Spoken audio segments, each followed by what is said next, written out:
রেসিপিটা দেখুন অবশ্যই আপনারা A to Z আপনারা দেখতে পারবা কিলাখান আমি এই বার্থডে কেকটা বানাইছি।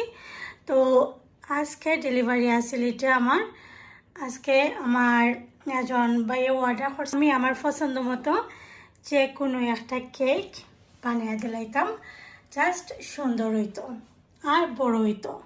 তো আমার কাছে জানি না, আমি একটু হাই কেক ভালো পাই, আমি লো কেক থেকে হাই কেকটাই একটু পছন্দ করি। আর ডেকোরেশন করলেও আমি দেখছি অনেক সুন্দর হয়।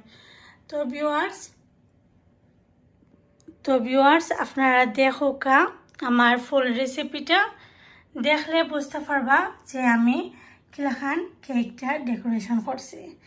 আর আশা করি আপনারা A to Z দিকটা অনেক ভালো লাগবো, পছন্দ হইব।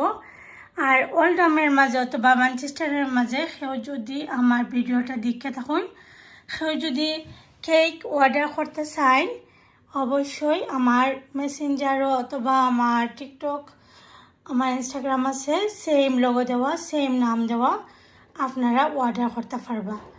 তো ভিউয়ার্স দেখতে থাকা ফুল ভিডিওটা।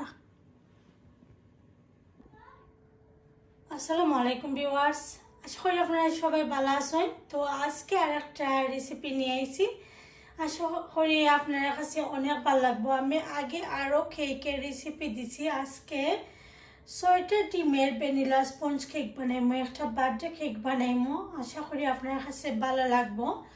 তো দেখো কা কিতা কিতা লাগবো, এটার ইনগ্রেডিয়েন্ট আমি A to Z আপনার লগে শেয়ার করলাম। তো প্রথমে আমি নিমো, এটা লাগে তোমার 6টা ডিম আছে, এখানে দেখতে পারা 6টা ডিম নিছি আমি। তো এটা এক সাইডে দিয়ে রাখি। তারপরে আমি এখন ময়দা, দেখো আমার ময়দা, আমি ও ময়দাটা ইউজ করি কেক বানাইবার লাগে। তো আপনারা পছন্দ মতো যে